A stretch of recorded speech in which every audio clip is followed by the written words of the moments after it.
right, buddy. Welcome to Arsenal Fan Circle, the Sunday show. Pull up a chair. You're all welcome here. And happy Easter to everybody who is participating. Somebody jumped the turnstile there at Holland. Yeah, he was admitted right away. Didn't even have to scan his ticket. Jumped right in. That's fine. Slid in from backstage to front stage. I was underneath. I was underneath the ring all along, Tony. We've seen that quite a bit the last couple of weeks. Yeah. Oh, listen. What? I'm gonna put this into context. I thought it was a fantastic performance again. Up against backs against the wall a little bit. People think some Arsenal fans think we can just rock up to the Etihad and win 2-3-0. It's not going to happen. They are a good team. Whether you like what they're doing, we don't like what they're doing off the field and even on the field. But they are a good team, and they are going to push Arsenal all the way. And they were playing at home, and they had that urgency to go and try to win today. So Stan, what were your thoughts on it? City probed and pushed, but we have the wall of Gabriel and Saliba. Obviously, we're at the top of the league and we want all of the 3 points. Hello to everybody that's just joining us. BX Gunner, Moss is in there as well. But I mean, do you know what I think about this game? We've seen so many teams in the past come to the Emirates and do exactly the same thing. The team will come play in a different way, which will nullify us and not able for us to play the way that we want to play. And we basically went to the Etihad and done a similar thing to Man City. We nullified them. I think we only allowed them to get one shot on target at home for them. And I do think, though, that there were a couple of really good chances that Gabriel Jesus had that maybe somebody else may have been able to have put those away. And on top of those chances, he also found himself in situations where he had opportunities. And I think that his decision-making or his need to hold on to the ball for so long instead of finding a teammate, didn't help. But I thought that our defense was solid, really solid defense. Everybody should be sitting up and looking at our defensive pairing because they work together so well. And I also thought that our midfield was quite good as well. We were keeping, in that first half, we were keeping Man City channeled and funneled more into the middle of the pitch. They weren't able to get out wide at all.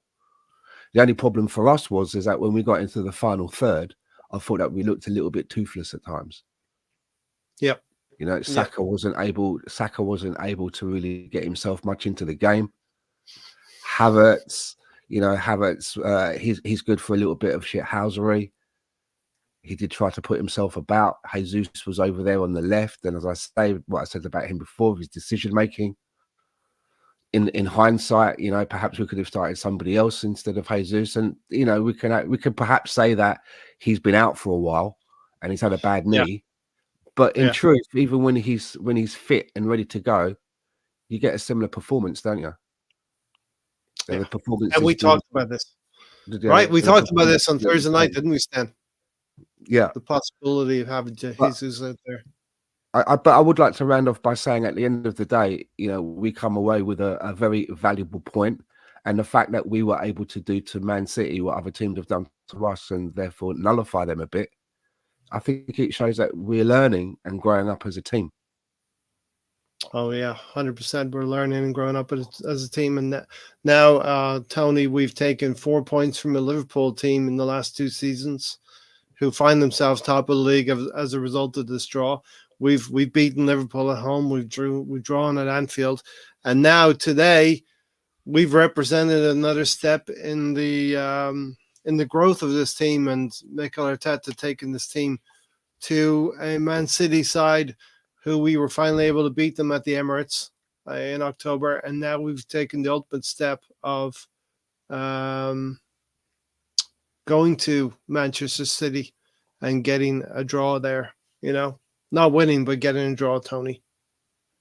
Yeah, that seemed like Arteta's plan. I don't know if I would have played that defensively and that much if we're not going to get more than a point. We're not going to lose more than a point. That was way he went at it. Yeah. Didn't like the Partey substitution. As Stan would say, he gave a ball away easily about 3-4 times right as he got on the pitch. Don't know if I would have tipped Kivior off. He was doing fine. I think when Tomiyasu came on, it's when Manchester City went further onto the wings. They tried to go through the middle earlier on, then they started going through the wings. Okay. Hello. But I would have went for it, like Stan said. When it started Jesus, I said I didn't want to see Jesus until after Easter. I could do without seeing him until the season's over, because Yeah. as long as he's in Arteta's will, he's a come out and he's a pump some water or do whatever Arteta wants him to do. He's a player I think we drastically overpaid for. Isn't that good? Yeah. Gabriel Jesus, that's the one player, and maybe Kivior was the other player, but we didn't really have a lot of defensive cover. So Kivior acquitted himself quite well, but the two of them together, when Jesus would come back and double up with Kivior, it looked like a yellow card at least, and it was into the second half till Gabriel Jesus got that yellow card for kicking the ball away. I particularly enjoyed the things that as Stan referenced it, the things other teams do to us, time wasting and shit hazardry. There was a little bit. But why did we start it so early? I mean, very early. Well, when you're the away team and you don't have, you're getting pushed back by the home team, you try to use up as much time as possible, Tony, and get yourself. So much as Rhea deserved 2 yellows for all his time wasting. Yeah, true. But we have to endure it, as Stan said, when other teams come to the Emirates. Welcome to BX Gunner. The Sasky Gunner Moss is in the house as well. Good match. Well done, boys. Would have been nice to get a winner big time. Liverpool fans happy that they're back top of the league, but Arsenal are contending in this thing. Gary, what were your thoughts on the game? Yeah, no, I've heard. I was watching, did a watch along, and yeah, early on, people were all complaining about Jesus and what he's not doing and what he's doing and stuff like that. I didn't see it as much that way. Yes, he's coming back from his injury and stuff like that, but I just saw a lot of players just watching him. So, everybody's saying, "What you should do something better with the ball," but then I also see the rest of the team basically just standing there watching him. He's dribbling. He's got nothing to do. He's got nowhere to go with the ball. They're just standing there. So I kind of felt like, you know what? I know he's going to get on the ball and be able to hold on to it, but you're going to have to help him out a little bit and, make a play at the goal or something. Nobody did. So he takes the shot. And, his shooting isn't all that. So for me, I thought he did all right. Yeah, but I thought the rest of the team needed the help. I've heard, Saka, there's more that he could have gave to us. Havertz, not much there. So I kind of felt like, you know what? Offensively, we didn't take, we should have taken more chances, but we didn't. We seemed to be a little bit hesitant to do that. Defensively, we're solid. Kiwior, he was a little iffy there, but I think in all he kind of held up well against them. They were missing, we should have been able to take advantage of them because they were missing a lot of their defense. But they were held onto the ball. So, possession-wise, they were doing what they needed to do, and that's why the game looked the way it did, is because they did have possession of it. They didn't get much from it. Got one shot on target. So I'm going to say, all in all, went to the Etihad, got a point. We'll take it. We're +4 playing both City and home, and City and Liverpool home and away. Not too many teams, I think, have a +4 aggregate on those two teams. So we'll take it. I did want the win. I think if we had Martinelli, that would have been interesting to see how that would have played out. That would have been a good way to get that win. I think both teams were dealing with injuries, and that's kind of how it ended up as a wash. Yeah. So yeah. We will. Listen, we had a couple of opportunities, as Stan said, through Gabriel Jesus, and right at the end, I think Trossard. One at Trossard. That one is more. That one is more. If you're going to say anything, that one's more egregious than the ones that Jesus took, because he had an opportunity to take that sooner than he did, and he held on to it just a little bit too long and let the defense catch up. I mean, should have put the ball in the box, something like that. Hey, we want to, Lawrence, let's test your I microphone. disagree with that. I heard do as well. Announcer say that after the game that he should have made the pass.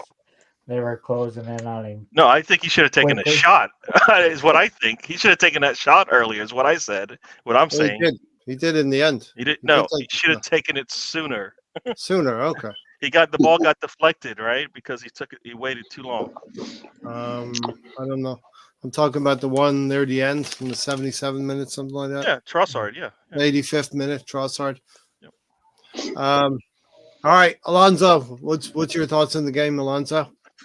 Yeah, I think, I saw a stat that they were, they didn't score a goal. I think it was since 2021. So, 58 games.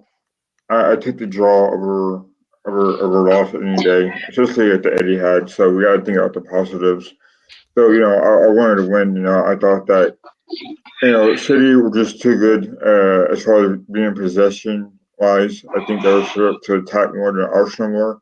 And I think, with the chances that Arsenal given, you could think about Jesus not scoring there. But, he over-dribbled, in my opinion, but he did get a couple of shots on goal. So, it's just frustrating, right, whenever you can't hit those shots. And as a fan, you're discouraged by that. But I think, our defense, kind of kept us in the game. And, I think you could tell by Saliba winning the man of the match that he was up for it, as well as Euro Megalash.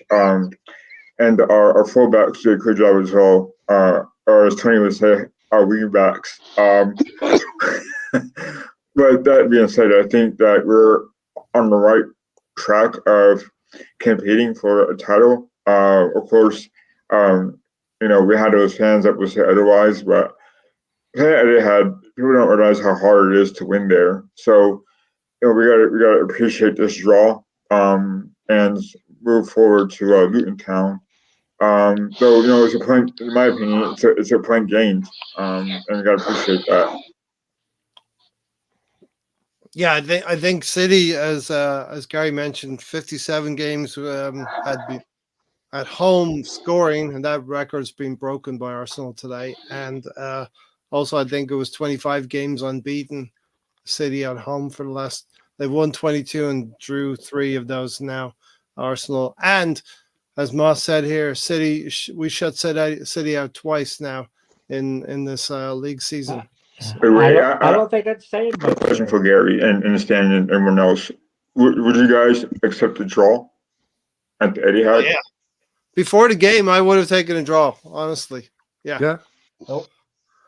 Obviously, I want the win, but I think probably, that when Mikel Arteta was preparing the team for this game, I think it was more of a case of, we go there and we don't lose. Yeah. Yeah, rather than we go there and we win. It's more about we don't lose, we don't concede. Yep, definitely. Chance comes, we'll take it. Like for first Lawrence, we can hear you. Go ahead. Let's have a party. A welcome change. Yeah. So, yeah. I was just having to think about what I was going to say. I think we showed a bit too much respect to City in that first half. But in saying that, we only restricted them to one effort on goal. Yeah. The entire game. But, that's all 90 minutes. Whole game, yeah. Yeah, but the final, our effort in the final third left a lot to be desired. I mean, Saka was ineffective. Odegaard was on and off. We didn't really produce that much in the final third. I mean, Jesus had a few chances to score, which he didn't take. But in saying that, I think we should have won it in the second half. Jesus missed an open goal early on. And why Trossard shot when he had Martinelli totally unmarked on the other edge of the box, I've got no idea. But you know, it is a good point. Don't get me wrong, but I would have it would have been better if we had won. So now we've got to hope that Liverpool fuck up in the running. Yeah, there's a long way to go as well in this thing. So 2 points But to Liverpool. It's not a bad weekend's work as well. I would think. But in saying that, Ray, I've got to question the refereeing today. I mean, City got away with murder today. I mean, he was dishing out yellow cards to us every moment he could. I thought he was quite generous toward us, especially in the first half. We could have picked up a couple of yellow cards. So we're all going to see the referee in different ways as well. You know what I mean? The only yellow card you gave was for time wasting. So I thought Gabriel Jesus should have gotten one early on as well, a couple of times. I think he got away with one till into the second half. That's just my personal opinion, Lawrence, and everyone else. Yeah, that's fair enough. But I thought in the second half he was letting City get away with murder. Yeah, I mean, there was one challenge, like, you know. There we go. BX Gunner said the referee was good. No complaints from me. And Ray, where do you see Liverpool dropping points? They have to go to Old Trafford and they have to go to Aston Villa. And there's a couple of other places that they have to go to. So that's right out off the bat. Those are 2 places for me. They have to play Everton away from home and West Ham away as well. So those won't be easy games for Liverpool. And if anyone thinks Liverpool are going to win 9 games in a row, we might as well just give up right now, because I don't think Liverpool are going to win 9 games in a row in this league. We've seen how difficult it was. Right? Careful, Ray, you'll get banned. Careful, Ray, you might get banned from the Liverpool Supporters Club.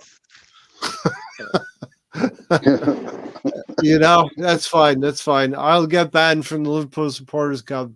How can he get banned? He's the chairman. He's got the final vote. Liverpool America over here.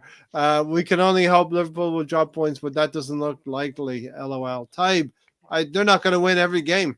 There's a reason why Liverpool have recovered the most points in the season, is because they lose goals as well. It's City's gonna be the one dropping points, because at this point they still haven't beaten a top 5 team. They play Villa.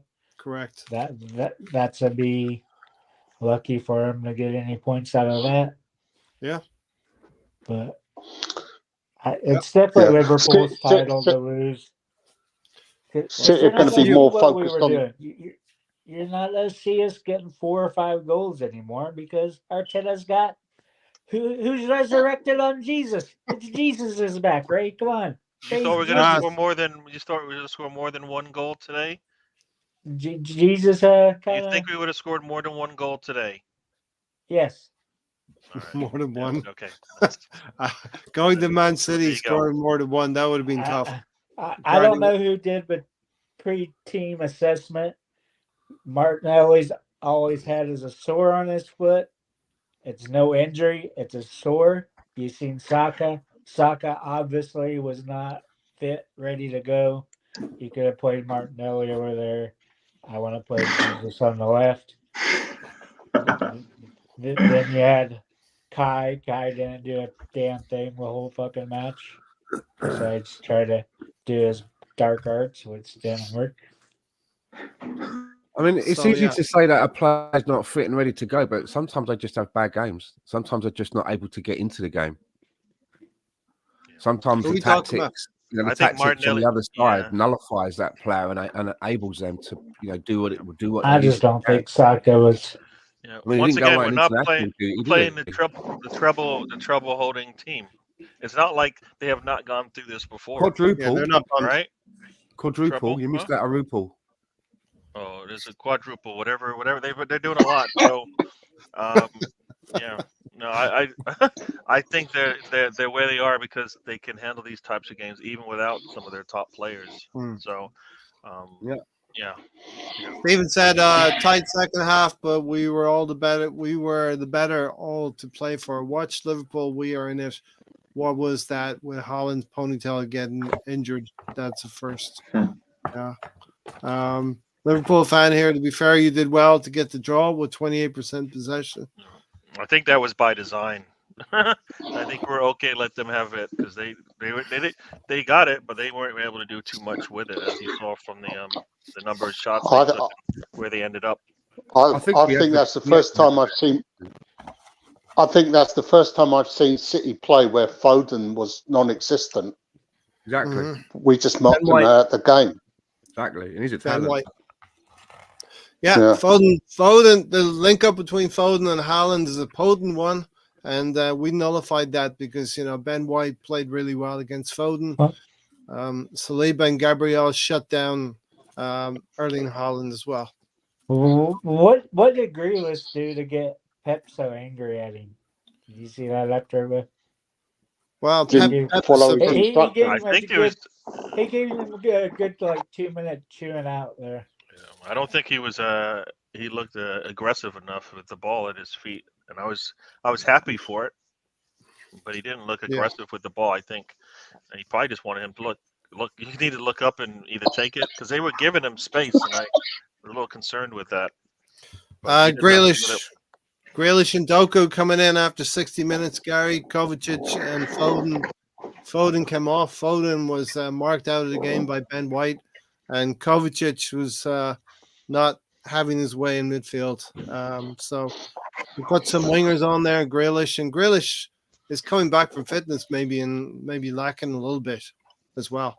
But I would we have wanted, expect more. with that in mind, I would have liked Martinelli to come on before Trossard, just to get his, get into the game because I kind of felt like he would have been better coming in soon and giving more minutes than less. Because I was like sitting there, like Trossard's coming in. What about Martinelli? Well, This is the time to bring him in. maybe he's a little bit Risky lacking in fitness as well.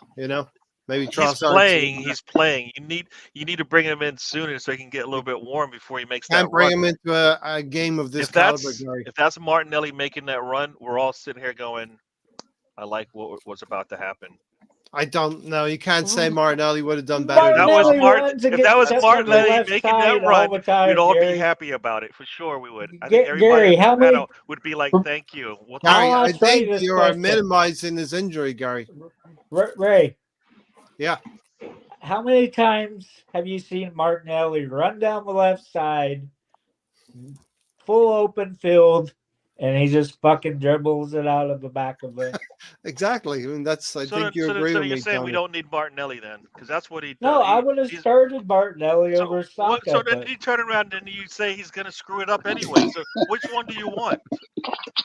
You gave an example of a play. You gave example. We've That's seen a Martinelli do perfect that and example. score. Now you're saying he's terrible at it. That's a perfect example where he fucks up all the time, Gary. Perfect example. You're making no Alright. sense there, sir. You're Alright. making no sense. You want him to do what he does well, and then you're saying he's I going to could screw it up say I would anyway. rather have him start, Gary, but I could also say that he wouldn't have done anything with that play because he usually doesn't. Well, why play him then if he's just going to screw it up? Alonso, so Alonso, I was looking at our subs. Alonso, looking at our subs bench, and we have some injuries as well, right? So I definitely thought Tomiyasu would come on, Martinelli and Trossard, because there's some of our players are not quite there yet. Vieira, Mill Smith Rowe, and Kedia and Zinchenko. Partey was able to get on, so I think we might be able to see the best of Partey for this run in. But those are the three I think players. all Oh my Messi God. said except Tony, going. let Alonso in, Tony. The era is going Tony. my mind here. Oh, open the door for Alonso, Tony. I'm trying to give Alonso Every time. Oh God. Jesus Christ, man. Jesus. So somehow, Tony thinks Martinelli has a sore on his foot and he's not hurt. How do you know that? How do you know that, Tony? How do you know that he has a sore on his I foot? could have lost a leg because of a sore on my foot, but Right, but my point being is like, how do you know that? so how do I know a he sore just on your told you foot why was he on there? knows that. Yeah. I mean, that's a very poor example. To be fair, Alonso, when it comes to sore feet, I'm going to listen to Tony. Fair enough. You said feet, Right. you didn't say foot. Sore foot. So I think right. So We move along. what was your question, Ray? I'm just The subs bench, we use Martinelli, Trossard, and Tomiyasu and Partey. right. So Tomiyasu had a great tackle. He had an important tackle rather, Right at the and end. I was watching along with on Ryan and Gary's watch along, and Gary made a comment that Tomiyasu had a great tackle, and it was important, but then nobody was there running in space for Tomiyasu, so it was by himself. And Partey, he had a decent game as well when he came on. So like we said before, we didn't allow City a goal, which is important because when they get a goal, they don't stop. And like I said, it was impressive defensively for both of them to come on when they did. However, Martinelli gave us a glimpse of what he could do, and Trossard had a shot on target, which we all thought could have passed it to someone else. But in these games, you gotta take things for granted, and it kind of shows you that Tomiyasu is still, despite being hurt, he still didn't stop playing he's still able to defend despite him being out for a long time, as can Partey. So you gotta look at the positives, and we could have should have had a goal there with Trossard. Either he scored or he could have passed it, but you never know. That's in hindsight. But you gotta take it. You got to look at the positives and how they kind of made an impact to where they almost threatened to score a goal, but it didn't go their way. And you got to appreciate what Tomiyasu and Partey did defensively. That's how I look at it anyway. Yeah, it was. How big of a performance was this away from home, Stan? Massive. I think it was such a for this team as well, the confidence boost that this is going to do them for the rest of the games coming. If we'd come away there and we'd lost that, with the games that we've got coming in, it's going to, as a player, you start putting yourself in doubt. Are we good enough? After all this hard work, are we actually good enough to go over? Now they still believe in. They're the best team in the world, aren't they? They're the quadruple winners. Yep. And we managed to contain them, and they've got an asset like Haaland in the team, and Foden and De Bruyne, and we managed to nullify them to one shot on target at their own ground. And I think we did something similar. We weren't able to do that last season. Yeah, and I think we did that to them at the Emirates as well. We nullified them to less than maybe a shot on target as well. So over the course of 2 games now, and this could be like a prelude to a semi-final. Also, as well, it also does show everybody else that we really are contenders, that we are a team to be taken seriously, that we can go toe-to-toe with the best team in the world at the moment and come away with points.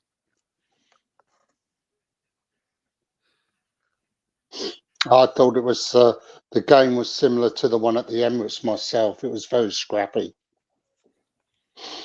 No team really had that much dominance in the game. Yeah, Lawrence, That's the only thing my nephew could say to me, who's a Man City fan. But he was like, it was such a terrible game. Yeah. We don't care. Mhm.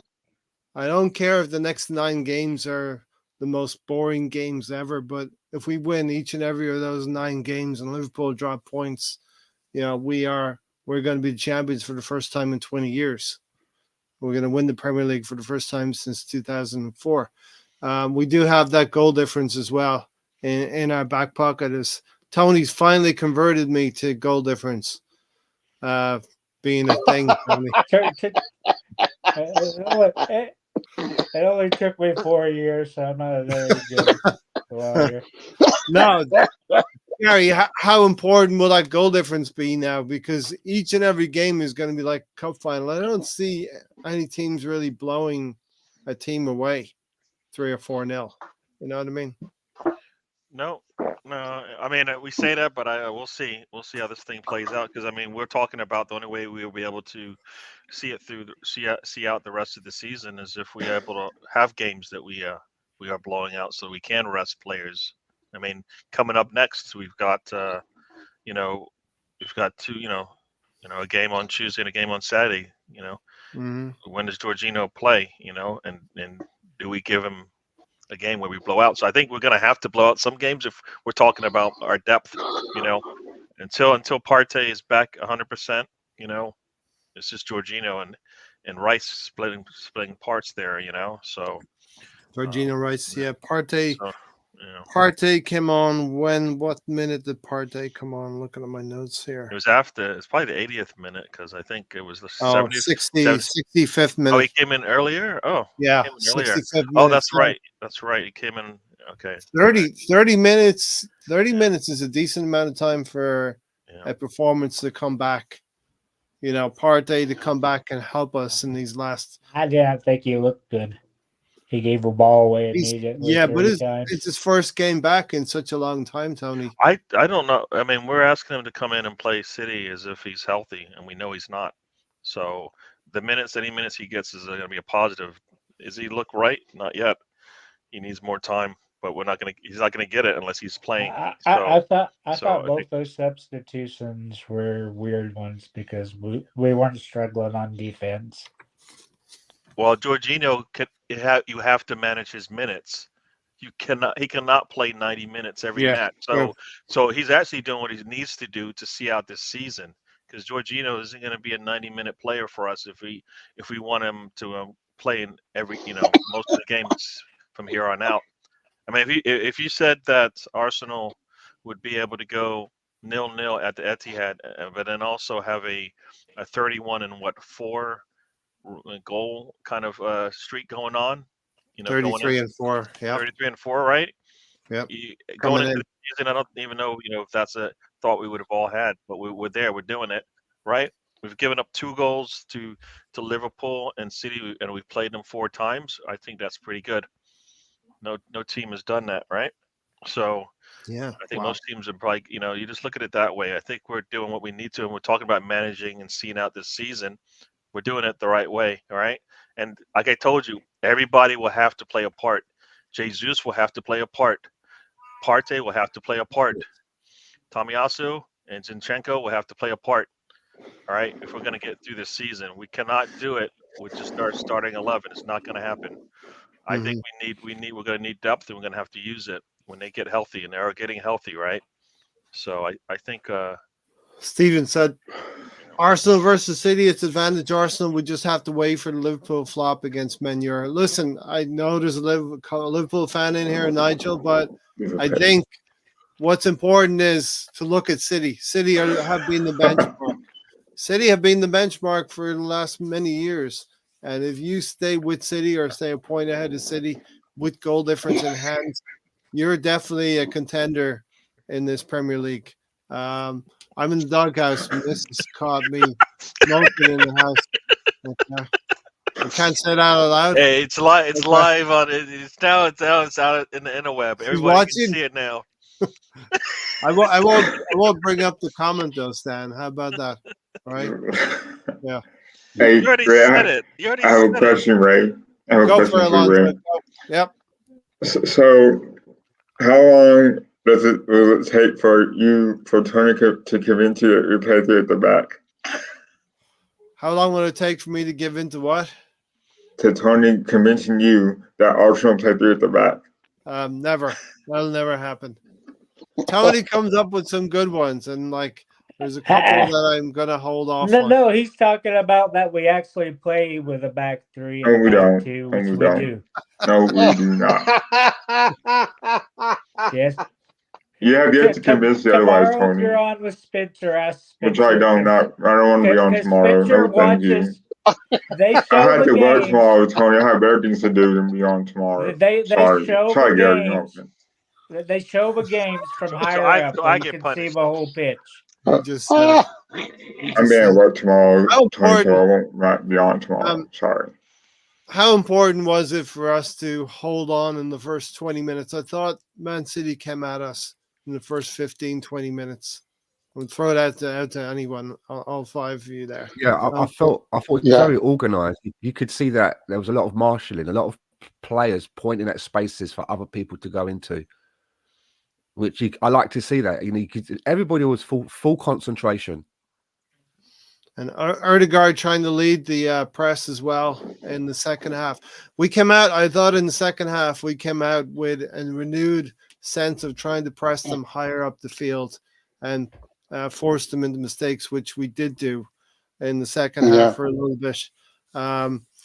We weren't able to really create too much from it, but we did give them some issues on that. Kevin De Bruyne getting irritated, trying to referee the game. He wasn't quite getting the calls from the referee that he wanted. So I thought the referee did a good job at the end of the day as well. Yeah, that's why I'm surprised people are criticizing him, because he wasn't blowing the whistle dead. He's letting them play. Everybody was bitching about Porto and the first game there. The ref was blowing a whistle a lot and stopping it. I thought there was a really dangerous. There was a really dangerous play, but I think he let Arsenal get on too long with running the clock down. Because go ahead, Lawrence. Then I think the issue is that Anthony Taylor is a Manchester City season ticket holder. 7 miles. That's why. Yeah. The commentator actually mentioned and called out where he lives. You know what I mean? Which I thought was quite irresponsible. He lives 7 miles away from Manchester in this town. So on this block. And Gerard Gillett, who was on VAR duty, is a Liverpool fan. So you've got conspiracy theorists. We've seen some doozy. Yeah. We've seen some doozy decisions this weekend as well, to mention just a few.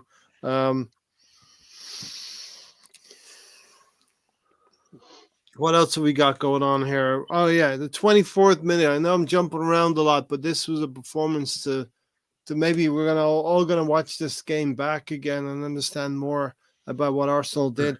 But I thought in 24 minutes, you see Rice jumping in, a lunging tackle, and sends a counterattack going in the other way with Erdegaard feeding Havertz, and Havertz sliding into the goalkeeper. I think those are situations where, as a team, you say we're here to stand up and be physical, and I thought we matched the physicality of Man City as well at home. You know, we weren't just turning up to make the numbers. Remember this Arsenal team over the years. We've got some shellackins at the Etihad. We've lost 5-0. We've lost 6-3 under Wenger. We lost 4-1 last season, albeit with much different personnel. And a player of Saliba's caliber being fit today was very, very important for Arsenal. You know, we went in there with pretty much a full-strength team other than Martinelli. And the only thing we're talking about is maybe Kivior being a little bit suspect at left back. And I don't think he was at all. Gabriel Jesus. You thought he played well? Yeah. I thought he had a reasonable game, Kivior. But, you know, they definitely identified him, Tony, as the weak link in the back. So they focused their attacks down the right. I thought they were making more progress on that right side once he came off and Tomiyasu was on there than when Kivior was there. And I think maybe part of Foden having a quiet game is like Man City maybe accepted that, Kivior was the weaker link and they were going to divert a lot of their attention to our left side of defense. Kivior and Jesus, they looked a little bit circumspect in the early stages then of the game, Yeah, but I also just wanted to, Kivio and Jesus notwithstanding, I just wanted to kind of move over to Thomas Partey a little bit because he's supposed to be a key piece of this team, and we haven't had an opportunity this season to have a Thomas Partey that's at his peak, because we know that when Thomas Partey is at his peak and playing his best game, he's very, very good. And we've not had that yet. So, we've got to somehow keep trying to keep working him into the team. And I was nervous bringing him into the game today because, I thought he could be prone to losing the ball in a dangerous area and then they get us on the break. But we've got to somehow keep working him back into the team because at his peak, he's brilliant. Yeah. I take him I thought it was important. I take him ahead of Jorginho at his peak, but we've got to get him there. Yeah. And as Gary's saying, you can't go to Jorginho for 3 games a week. If he's gonna play Wednesday, he's not gonna play Saturday. Luton Town to Brighton. And there's a long way to go in this Premier League title race yet. Did we need him at Luton Town? Really, right? Do we need who? Probably don't. We probably can get by without Jorginho. You're screwed either way, because think about it. We have games every 3 games. So when does Jorginho play? Do we not play him again until we play Bayern Munich? He's going to have to play. Like, they're going to have to play. We're just going to have to share rotate. You just said he can't play all the time. Now you're trying to say I'm saying he can't play like time. 90 minutes. I said 90 minutes is what I said. I think I said 90 minutes, but like I said, no. So if he sits out, if he sits out the Luton game, Tony's then when we play stirring it up. does he play? Tony holding the goalkeeper at corner. Yeah, you can see him smiling behind that hand, Gary, right? You can see him smiling behind that hand. I don't even know why I entertain these conversations. He's almost in his shirt. In his shirt. Look at him. I should just let it go. But you should let it go a little bit. He's mastered the zoom in, zoom out as well. I know. Look at that. Look at that camera work, man. This guy in the camera is just like, I know when to pull back and when I to pull in. We should have Tony operating VAR. VAR game. I'm actually so glad the VAR did not intervene into this game too much. There wasn't any kind of incidents. I mean, in the time they did, they immediately say nope. Let's play on. Injuries could play a big part in this race as well. So Nathan Ake going out with an injury after 26 minutes. They've got to rely on Rico Lewis. So this City team is going to experience the injuries that maybe we experienced last season. Do they have the squad to overcome that? You know what I mean? Yep. Probably. Yeah. Probably they can make do, but they weren't able to break through today. The 27, I enjoyed the Gabriel Magalhaes duel with Kevin De Bruyne and Erling Haaland in this game. 27-minute Magalhaes foul on Kevin De Bruyne, and then Kivior foul on Bernardo Silva within a minute of each other. Referee stood firm here, didn't dish out any yellow cards. The 30th minute, we pulled the shot wide in the counterattack. That's the second chance that Gabriel Jesus had.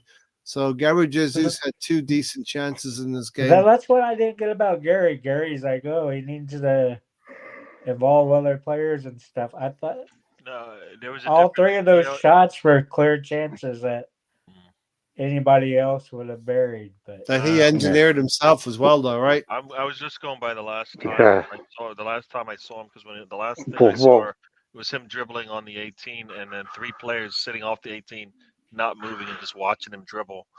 But yeah, he missed that ball when he chested it down, and he missed it wide. Pull it wide. Yeah, and he missed an open goal at the start of the second half when Saka played the ball across the area. Yeah, he just couldn't get on the end of that one as well. That was when we were pressing him high up in the second half. Russ said, sounds like City had half their defense out and we still couldn't break them down. It also sounds like City played at home against Arsenal and they couldn't break Arsenal down, you know? So which way do you want to look at it? They have not scored on us in the Premier League. I don't know what more we would need to do. I mean, if I told you you're going to beat and draw City last year, you'd take it, right? Yeah. Who was that came on for Aki? Because he looked tiny as hell. I thought that was Rico Lewis. Rico Lewis. I thought it was Rico Bob. Lewis. So, all right. He looked like a freaking midget out there.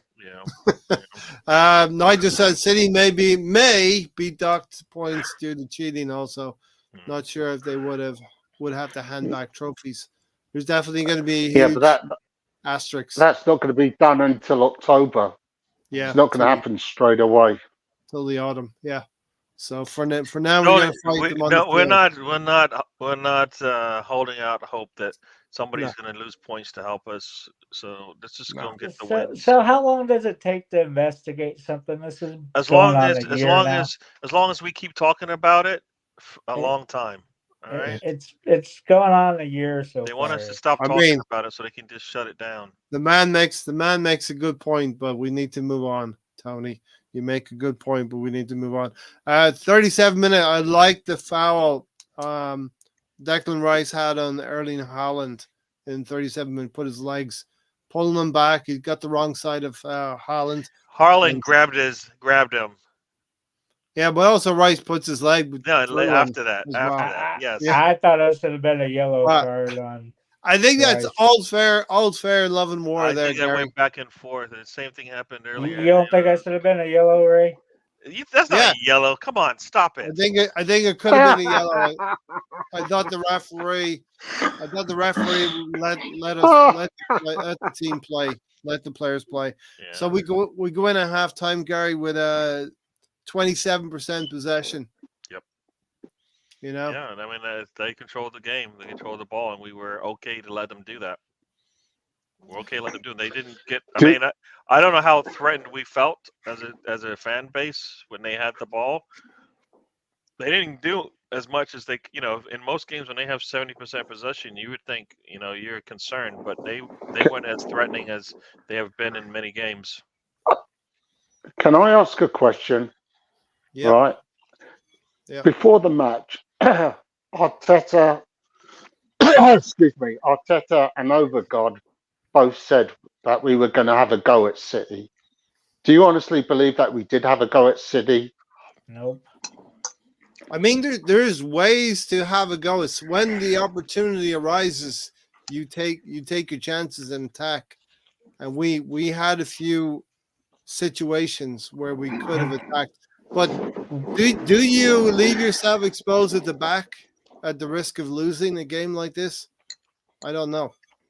So no, we didn't go all out to win the game. You don't trust Gabriel and Saliba and Raya back there? I do.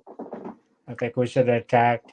You just said what the possession was in the first half, Ray. That's not going for City at all. We didn't go for the game. We went for the draw. And we got the draw. Like I said, we went for the draw and we got the draw at the Emirates. It was the exact same thing as the first Porto game, except that Porto got a goal at the end. And the other thing as well, Tony, is that Man City went maybe for a draw in October and they didn't get the draw. We got the draw in the end. You know what I mean? We got the win, right? At home. Yeah, we got the win at home, and that's like the Porto game. So it comes around, it goes around. What comes around goes around sometimes. I'll take the win at home versus City than the win at Porto. Yeah, 100%. Alonso, what were your thoughts at halftime, Alonso, or anything else you want to take about? I mean, we had chances. Jesus missing a goal, right? right? But besides that, we didn't threaten much. When we did, it just got stopped, or it was a missed pass or what have you. We could have scored the first half. I think Jesus had 2 chances, I know. and maybe 3 chances there. So I think we did have a plan. I think they just played conservative, uh, and that's all right by me. Like I said, a draw is a good thing at the Etihad. So I'm not disappointed at all. I think whenever you have a goal at City, like you said, right, there's certain ways to go about it, and being offensive is not bad. It's not a bad thing. But with the talent we have, there's an argument that the talent we have, we should able to do more at least. And so, they held soccer in check for most of the game, if not all the game. So and we held their attack in check for most of the game as well. So it went both ways. So it was a draw at halftime. Though we could have gotten some goals in of Jesus, but again, with him, he just doesn't know how to score the goal. He's too busy trying to dribble it, and Yeah. he missed fouls all the time. So I was going to halftime positive. As long as they didn't score, then that's a good thing. Yeah, I was gonna say, for me, I've seen City play Real Madrid in the game, and Real Madrid has been able to squeak out games late against them, right? And I feel like we're not anywhere close to some of those teams when they're at their peak, and we played the game that we needed to play. If everybody's saying we need, if people were going into this game saying a draw, we'll take a draw, and I was saying we need to go out there and try to win. Totally different mindsets, I think. We operate in different. I was just going to say we operate in different worlds, right? For us, we have our £100 million player. He has to start. For them, their one, Jack Grealish, he's on the bench. We operate in different worlds, right? When you look at it that way. Yeah. No, And like I said, I just felt like we played this game really well. Like, this is how you play when you when you're sitting at this point in the season. All right. I think we had our chances, and I guess this is a apology to Sam, because he did say they had the 2 shots, and I was going at him for it, but Jesus did have those chances. Trossard had a chance, and that was, I don't know how many other chances we had besides those 3 that kind of stand out. But I think when we had an opportunity to score, we took them, and we were poor with the finishing on them, and that might be what he meant, because I don't think we can go at them for 90 minutes trying to open them up, because I think that's when you get into trouble. So I kind of felt like we took our chances when they gave it to us, and they will give you chances. We saw it today, and we've seen it every day. Every time they've played. So you have a chance against them, you got to be clinical. Or we weren't clinical today, and that's why we didn't get the goal.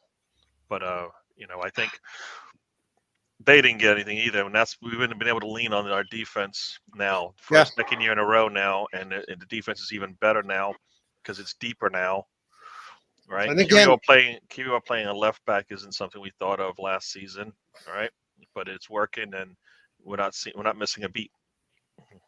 Yeah, Tony, we've dispensed with that Zinchenko experiment, Tony.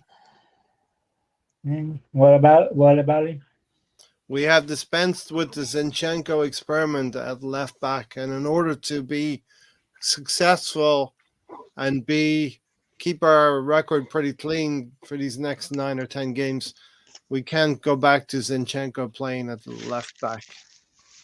Don't let Arteta hear you say that, because I said we cannot do that. You cannot do that. You were adamant with me that Jesus wasn't coming straight back, and Yeah, right? I was. With Martinelli injured, Jesus was wrist. But isn't Timber trading again? Yeah, well, we don't know how long it's going to be till Timber comes back. Yeah, I mean he was this late on in the season. This late, why would you bring him back? I want to risk bringing him back. You can't. I don't think you can risk Timber maybe coming back until you're certain what he can give us. Well, he was on the subs bench for Holland during the week. Oh, was he? That's his brother. Okay. Yeah. Right. But Well, Or that was maybe- his brother. Brother. Oh, sorry. He's got a twin brother. Yeah, the other Timber. Oh, okay. Sign The him The up other as Timber. well. but what Um, did you? I still think Kivior could have saved us last year because I haven't seen him do enough bad. Yeah, A I know. player doesn't We gotta do move that on. much over an off season. Come on. Yeah. Like I just Exactly. wanted to play his boy Rob, and Rob didn't. Rob let us down. Moss said his brother Quentin played some, but Timber is available now. I don't know when you can risk a Timber coming back. We'll see as he may be integrated into the If team. he's healthy enough to in a play few football, minutes. then he's healthy enough to play football. There's no timetable to this. So the timetable says The you're ready to doctors, play. there's only the doctor's Then timetable. you play. There's a difference of Yeah. being healthy. Then there's a difference of being match fit and Match mentally ready and all that stuff. I'm pretty sure that Timber will probably play a under 21 game or something like that, you know, before he's in the first team. A little bit like what they did with Tomiyasu and I believe Teabag. So I think Timber will get games There was Partey, at lower levels, you know. Oh, they played. Partey as well, yeah, Gary. He also had a game in that game as well. So they probably do something like that to ease him in, right? Yeah. I think the levels that Arsenal have now reached, you know, we're now in a real contention with fighting Liverpool and fighting Man City with 9 games to go in the season. And we know what happened with the 9 Premier League games last season. I don't see that happening with this team now. The confidence levels are going, you know, just shot up now after winning 8 games in a row and going into Manchester City. This is what we wanted to do last season, win 10 games in a row and go into City. But it didn't happen, those 3 draws. And this team is made of something stronger this season with the addition of Raya, Havertz, and Rice. I have to say those have been 3 amazing additions to the team. But if you watch the games closely, you can see Rice, Gabriel, and Odegaard are the 3 captains because they're both very vocal. They're both, all 3 of them are always directing players what to do. I thought Odegaard had a very good game for as few as times as he got the ball because he kept picking out those long passes. I want to pick out Trossard on that because that's about when Trossard came into the game. So it's hard to get up full running. Plus, there's 2 guys coming at him at full speed. It's kind of hard to see the guy all the way across the pitch that you could have maybe got a through ball to, or maybe not. I don't think there's any guarantee that ball would have got to him. Yeah, I mean that was going into the game. I heard a lot of people talking about how this game could play out, and one of the things people brought up was Erdegaard and then pressing. We don't press.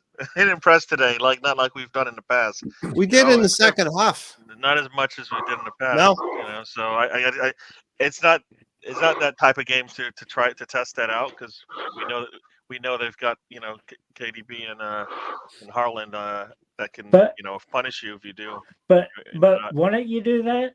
Because they haven't beat a top 5 team this year. Why don't you kind of play your style instead of just playing defense and playing for the draw? Because that's what we did. That was our plan for the game. We played for a draw. Because we didn't want to leave ourselves open, Tony.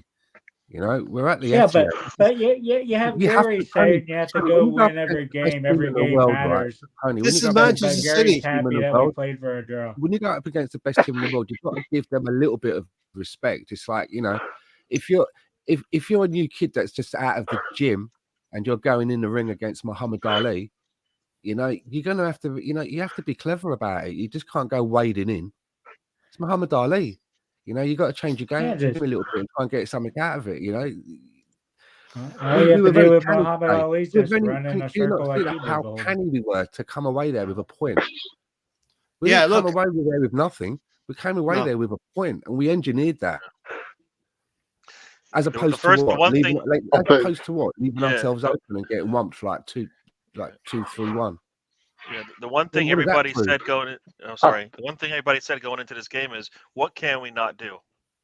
Can't We lose. cannot walk out with nothing. All right, we cannot walk out with nothing. And we played to our strengths. And had Gabriel been a better finisher, he could have got a couple of goals today, because there was that What one would- that went just on the side of the left post. Yep, early Inches. doors. And again, Yeah. it makes you think, if we invest and we get someone else who's a better finisher, that rectifies it. So we done very well today. What would Had the his narrative be, finishing Stan? been better, he could have got a goal. What would the 100%. narrative been if we'd lost this game today by going gung ho, being too open? You get opened up and you lose the game 3-1, like my nephew. You know thought we what were people gonna would win have said? 3-1. If we had gone there and tried to go at them early Yeah, doors like we but- do with our usual game, people would have, see, a team hasn't got a plan B. He hasn't Right. got a plan B. Yeah, be You saw same that old, today. same old Arsenal bottling it. Opened Would up. be same Opened old up at the back. same Right. old Arsenal bottling it as per usual. And then confidence would drain, and we have to then pick ourselves up really quickly for a Luton Town game on Wednesday. Now, we still have to do the same thing. We still have to pick ourselves up from this result, because it's a positive result that the players are going to think. The players are going to think we're still ahead of Man City. And Hey, Ray, every game will have its own pressures, Alonso. if we lost this game, Tony would probably blame Bob Holding for being out in the pitch. No, you know what? The one thing that people have You to just say. taking jabs at Tony Yeah, all day yeah. long. The one thing, Gary? one thing people have to say about this game today is we were disciplined, and we were steadfast in the way that we defended today. Right? They got nothing, and Yeah. that's all they got. Right? One Yeah. shot on target for City. If you said that, if you go into the season going, you know what, we're going to be able to hold City to no goals, and in an away match, they're going to get one Right. shot on target early in the game. After that, they got nothing. That, as I see people saying, Plan B. That's a Plan B when you feel like you're overmatched and you don't want to give away anything, but you don't want to lose, right? I And wanted to Gary- go for the win, but I think the win was that we needed to be clinical in front of goal. We weren't, and The that's metrics. But don't you think But that would I have been think different? as Gary? Arsenal fans, you gotta kind of take it a grain of salt that Gabriel Jesus is not the answer as a starting forward, or at least in the wing. I think when we got him, yeah, he was okay the first couple games, whatever, the first season. But when healthy, even he can't even go score a goal for us when we need him to. That's just discouraging about him starting, right? Because whenever he was out, we didn't really miss him that much because we had other people scoring goals.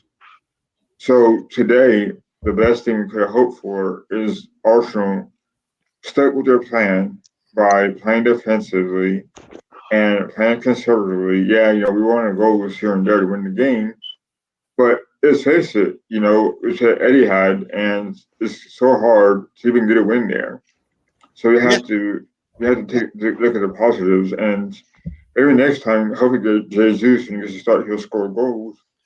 But it's just reality right now. Exactly, Alonso. Liverpool have gone to the Etihad many, many years and not been able to get a win. And they got a draw in their when they went to Manchester City. They got a draw. We got a draw. Chungi here said, we messed up today. It was ours for the taking. Title is between Liverpool and City now. Let's admit it. What did we mess up? Because we stood firm against the Man City team who have won the league last season, the last few seasons. Yeah, but They're going for 4 in a row. They haven't beaten a top 5 team, right? So you play Exactly. your style. The metrics are Right. holding up. Lawrence, yep. Right. I don't know if anyone's noticed this, but since we conceded a goal at Nottingham Forest at the end of January, we have kept 4 clean sheets in our last 4 Premier League games, including today, which is a positive, I would say. Right. We beat West Ham 6-0, we beat Burnley 5-0, beat Sheffield United 6-0, we drew we drew 0-0 today. Yeah, So and we the beat defense, Brentford 2-1, and we beat Liverpool 3-1 as well at the Emirates, you know? So these were, you're right, 4 clean sheets away from home. 4 clean sheets away from home. Think about that. West Ham, and Burnley, go City, and the goal Tony. differential we would have never had with Jesus in there. Eh? I mean, I mean, at the end of the day, Stop right? The celebrating table says that mediocrity, we're. Stan. But Chungy said that the title's between Man City and Liverpool, but at the moment, I'm looking at the table and it says it's between us and Liverpool. Yeah. yeah, I noticed. If we, I mean, you see what you want to see, right? if we won it, you know what, the sentiment would still be that City still has a chance to win it, and Liverpool still has a chance to win it. So Arsenal, no matter what they did today, was still not the favorite to win it. yeah. In a lot of people's You're eyes, not- because they're What are looking at they the to run. say if City loses on Wednesday? So Yeah, who are yeah. they If playing? they lose on if they lose on Wednesday against Aston Villa, you could say it's a 4-way race for the title because Aston Villa will be back in it. Yeah, and it's at the Etihad. You would expect them to now all hands on deck. Man City win that home game against Aston Villa. I But don't know. They put out a lot of energy in this game, right? yeah, they did. They did. They needed to. They make no mistake. Man City needed to win today. You know, this is the way that they have done things. They've started slow each and every season and been able to pull off 12, 14 wins at the end of seasons. But like we said on Thursday night, they've been prone to dropping points here and there. They lost points to that team down the road, as Gary likes to call them, Chelsea and Liverpool at Anfield. So City have been dropping points, you know. So Maybe with that being maybe said, their next opponents will be looking at what we done today. You know, they had we only had something like 28% possession, but we managed to get a point out of it. Maybe the other teams that are going to play may start to look at that and think maybe we should do something similar. Yeah, and if they do and it works for them, maybe it will chisel a few more points away. So, indeed, definitely, Stan. Chungy Because a says similar thing Brighton. happened to us, didn't it? A similar thing happened to us. We were playing a way of football, and then I think last season we had these teams that were coming along and playing us with low blocks. And we weren't trying to adapt to it, and we were trying to like struggle through, and we were like losing points here and there, shedding points. Yeah. Hopefully, the reverse is going to happen to City. Maybe people look at what we did today and adopt those similar tactics to chisel points away. Yeah. Well, and the thing with City is that they've won everything.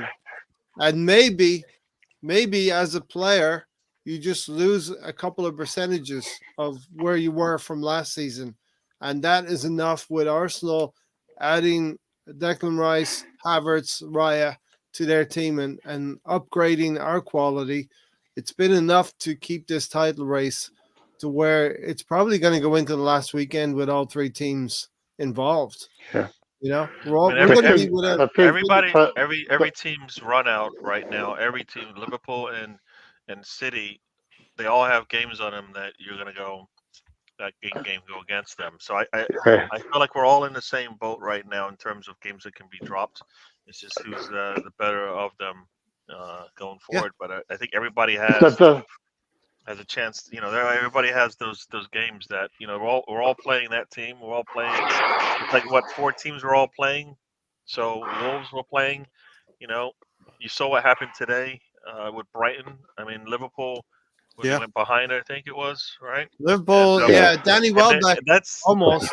You take a different team. Say that's Wolves, and guess what? They may get that second goal, and then things are totally different. I feel like everybody's got their. I like to still believe that we are the most consistent team in the Premier League at this time right now. 8 wins and a draw. Says so, Tony. Right. The thing is, Ray. Yeah. We've got 9 games. We've got 9 games left. The maximum 27 points. Yep. Which means we can get 91 points. There's no margin for error. We can't afford to drop many more points to win this title. Yeah. Definitely. we've got to. The same goes for Liverpool. The same goes for City. They'll be looking at this thing could end in a high 80s points finish. You know what I mean? All right. Listen, I'm going to leave you. I got to leave you at this point so you guys can finish out the chat. I will just highlight the one thing maybe you can talk about to take it on is Raya was panicking today. His distribution was poor, and a lot of David Raya's clearances were pretty poor in the end. So with that, thank you, all 5 of you for joining. I've got to go, and I will see you on the next one. Thank you, Gary, Yeah, right. Okay. Stan, Tony, Alonso, and Lawrence. Take care. Yep. See you, Yeah, pal. Okay, see you, Ray. Yeah, I thought it was weird Later, because pal. Ray was like he'd sit there. Ray would sit there and he'd waste my time. And other times he just hurriedly would get rid of a ball and almost give it away. He gave it away Sit down. twice in our gave it away twice in our own half there. It's lucky that they didn't do anything on that. Yeah, he had a lot of goal kicks that went straight out. So a little bit Yeah, not with the ball. I'm still on the fence with Raya. I'm still on the fence with him. I'm still not convinced about him. I don't know if this is the game to go. Well, this is the game that says it all. This wasn't an easy game. Wasn't an easy game. So I don't. So when I look at it, I'm not going. Well, the City game, the way he played, that's probably that the red check that gets him out of there. I mean, I think he played well. There were clearances he went in and he cleaned up. They didn't get much. He made the save on Akanji, is it right in the middle there? Right? He saved. That's the goal. He saved right there. I mean, so I kind of felt like he did fine. He didn't really get opportunities to go out there and run. He played Arteta's style, which was to play out the back, and that put us in some bad situations in terms of the ball just going straight out because we had pressure on us. But that was Arteta's thing. No, I think Rhea did well. I don't know what you guys think. No, yeah, nobody's got nothing.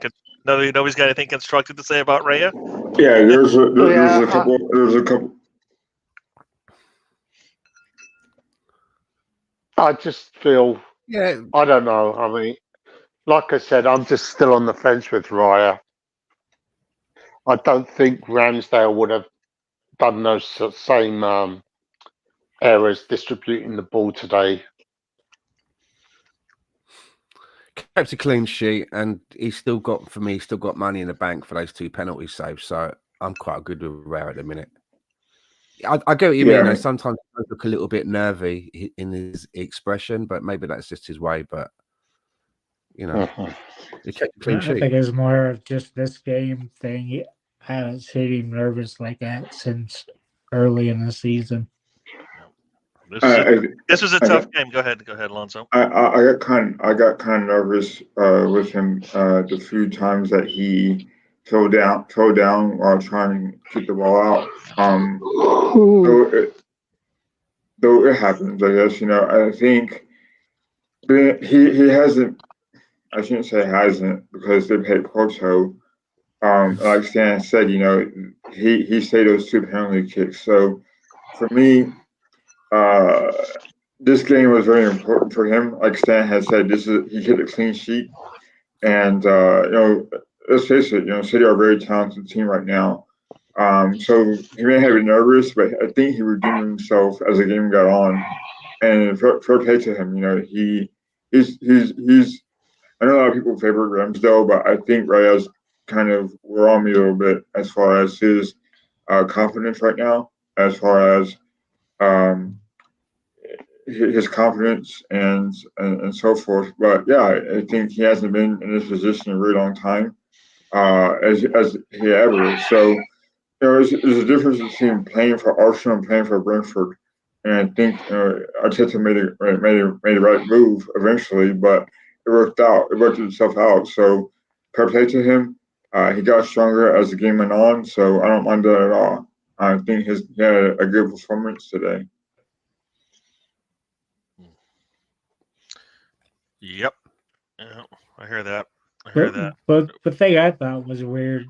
Can you not try to get the ball away from the goalkeeper when he's at the 18-yard line? Because they blew it dead when they tried to kick it out of Reyes' hands. Sorry, what did you say? I said, can you not try to get the ball away from a goalkeeper when he's at the 18-yard line? Because they blew it dead when Reyes had it there and City tried to kick the ball away and they blew it dead. Which I thought was a perfectly okay thing to try to kick the ball away from him. But Well, they protect players, so probably not. They protect players, so probably not. Yeah, no, like I said, I think, like I said, Ray, I think he did all right. I mean, how do you guys feel about our midfield? we had a midfield. Oh yeah, I don't know. I mean, Saka was non-existent. I don't know if he was carrying a knock. I mean, I thought there were a couple of instances when Odegaard held on to the ball when he could have laid the ball off to Havertz and Saka. Yeah, I'm not sure. It's hit and miss. I thought they were today. I mean, there was one Well, time I was saying- Jorginho. I was just saying, as I said earlier, I mean, until we get Party back firing, I think we're always going to be slightly. We could have a better midfield because if a healthy Thomas Partey, who's at the peak of his game, he will add to the midfield. There won't be a drop off if we take Jorginho out. But until that happens, we're going to have to rely more and more on Jorginho because he does bring a bit of balance, doesn't he? We've tried so many other players in that kind of area, left eight, if you want to call it, or that third man in the middle, and it always seems slightly unbalanced. Havertz looks more comfortable playing through the middle than he does playing in that role.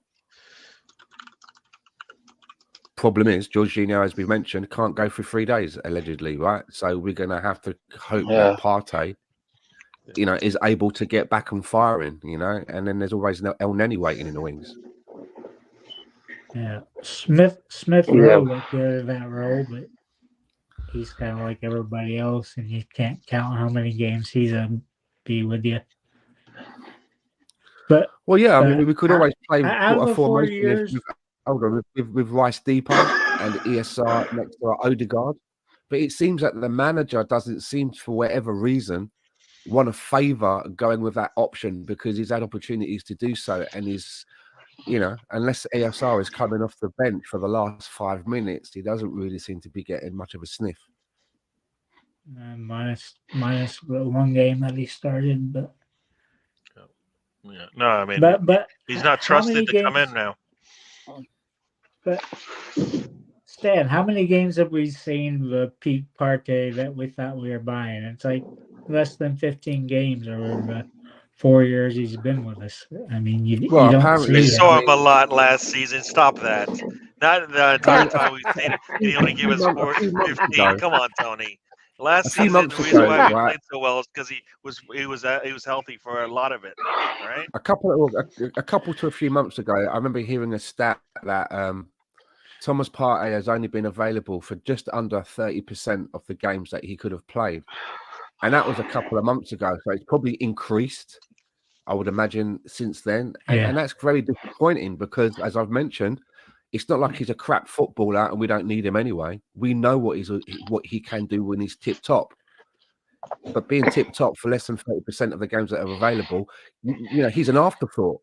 I keep forgetting he's even an Arsenal. Oh yeah, Thomas Partey. What happened to him? I keep forgetting he's around because we're coping without him. So again, I think we've definitely outgrown Thomas Partey. We need to do better in the summer, and we need to have someone that's going to be more durable and is going to be part of the plan, something that you can count on when you're making your plans going forward. Because we can't with this guy. Yeah, I mean, he started. He'll be gone in the summer. He started in 51 games in the previous 2 seasons. I don't think he only gave us 15 good games in those 50 games. I think he did much better than that. He'll be gone in the summer anyway. Yeah. You know, I mean, we have a difficult job replacing all these midfielders because I imagine Smith Rowe, he walks as well. Is Yeah. Smith Rowe a miss? What? Is he a miss? Are we going to miss him? We still have to. Are we Go going out to and miss get- Smith Rowe? Are we going to We miss? still have to go out and Yeah, but replace and he's get not an playing, extra so we're not person. missing him. I never understand this. Yes, he's got the talent and the potential, but we don't play him. So if he weren't here, we're not going to miss him. Do you think that the players that we field, that if you say, our starting 11, which we kind of have a good idea who that is, right? Do you think they've got enough petrol to see it through to the end of the season without having to rely on a supporting cast? What do you reckon? I'm a bit worried about that. I've already said no. That's why Tomiyasu, Partey, Jesus, Zinchenko are crucial ESR? to this run. I don't think he's going to ESR. play. I don't think he's going to play, so I don't think we can depend on him.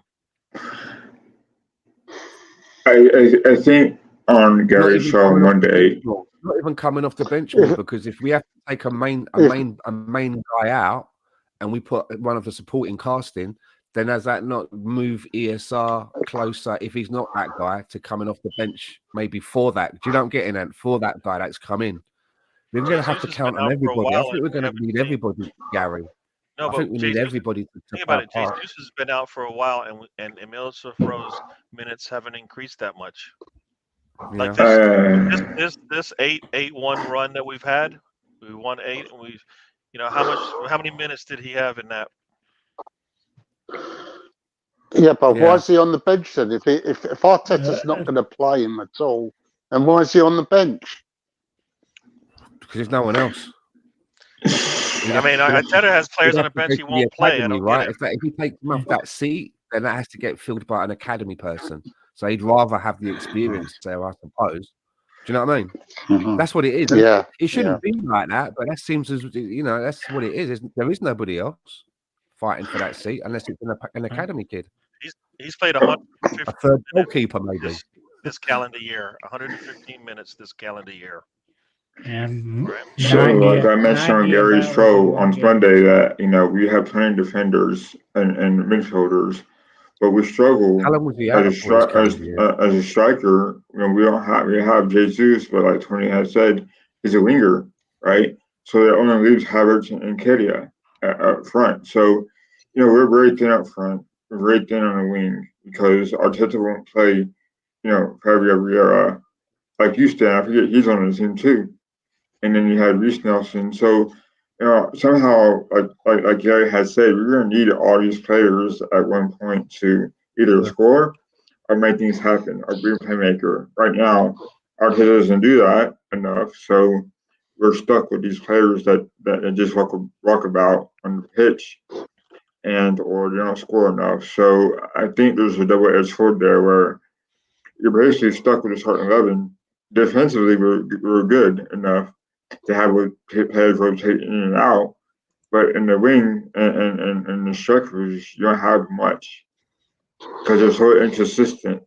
So we're just gonna have to do it as it is with players we have up front.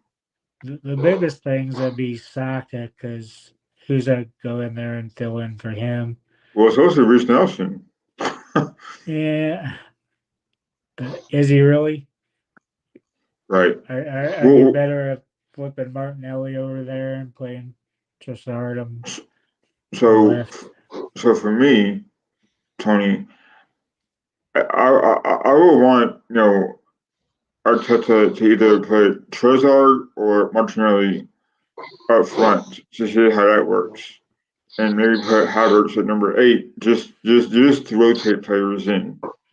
Because I still think Martinelli should play up front. But he doesn't do that, so it's a risk. But it's got to work. He's got to do something to make things work. It's what he has. I just think Kai goes missing when he plays as that 8. We've been better when he's been in the attacking 3. Yeah. like I said, I feel like some of these players they're not getting minutes now. They need if you're not going to play, then they need to leave. That's kind of been always my position on this thing. They need to go. So It's gonna be a big midfield rebuild in the summer. yeah, I just want before we continue. I don't know if you guys saw the women's match early. It was basically it started before the men's, but it went into extra time and didn't end up with penalties. But Frida Mannen was just going into extra time or in extra time. She just collapsed in the game. The game was halted for a bit. They brought the stretchers out and all of that, and they did get her off. And so supposedly she's stable now. So speedy recovery for her. But Arsenal women did win the Conti Cup, and they did take away the quadruple run for Chelsea. So they did get a trophy, even though they're struggling this year. So congratulations to them on that. So yeah. How are they that much poorer this season than last season, Gary? I know you kind of one because Jonas, the manager's been, in my eyes, content on bringing back players too soon. They've got 3 of their best players injured, and he's been bringing them back too soon, and they have not been able to perform. And we can't do that on our side, and that's why I guess some players aren't coming back sooner than we would like. But he's bringing back players too soon. He basically the players that did well for him last season have dropped off because they haven't played, and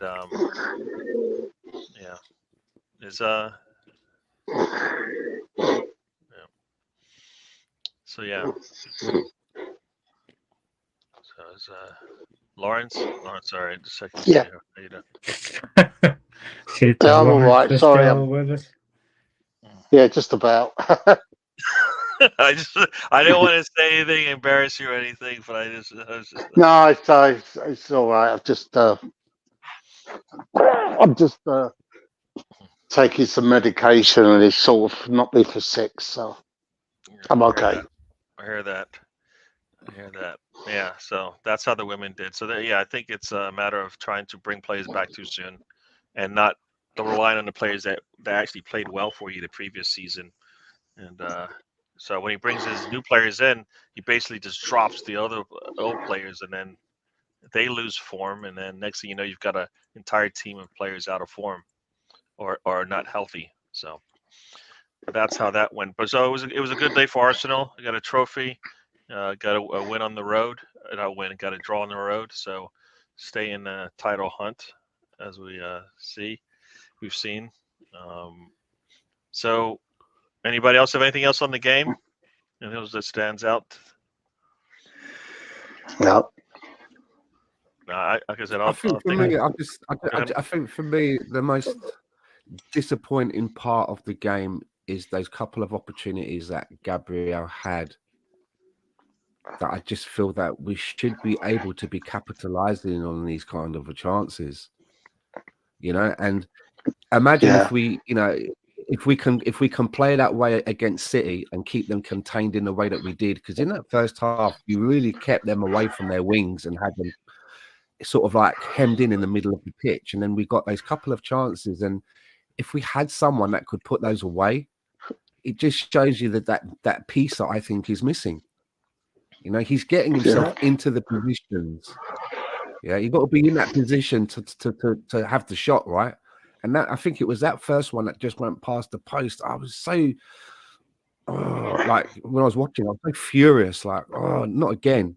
We need to be tucking that away. And we won it. We won it up against the quadruple winners. Yeah, but and then he has another opportunity, and he squanders that one again. And then getting himself into situations where he's holding onto the ball and he's dribbling away. But sometimes you've got to release the ball, or you just find yourself dribbling into a cold. He had 3 pretty good clear-cut chances. Yeah, what about the one in the second half when Saka rolled the ball across the box to him, and all he had to do was slide in? He was late on the slide. It wasn't he missed it. The ball, he had to be perfect on the timing on that one. I don't know if that's I don't think that's a clear-cut pass, a shot to take. I guess I'll be Jesus' lawyer this time. But that one's hard to tell because it was a really bang play. The defender, he's got to get away from the defender to get space, and I don't know. Yeah, Stan, I do mean, you I just think hope, I just hope these Stan, Backup drop striker. I just hope that the 2 drop points today don't cost us in the end. He's a Stan, backup You know, that's striker. what I'll be upset. Otherwise, he'll be at Man City, and I don't want to sound harsh when I say that, and I'm just saying it as it is. And I like him because he's not like he doesn't walk around. He's in there. He does work extremely hard, but for where we really want to be, the chances that he misses, man, there's too many. He gets himself into great positions. He engineers himself. If he had the finishing, if he had that finishing to add to his game, they probably wouldn't have bought Haaland. They wouldn't have needed to. Do you know what I mean? They would have had the finished article right there. And maybe we thought that we could help improve that part of his game, but it's not happening. And it's frustrating, man, because at the end of the season, that some of those chances that he's missed, you could maybe look at a couple of points that we might have needed. A couple of points to have got us over the finish line.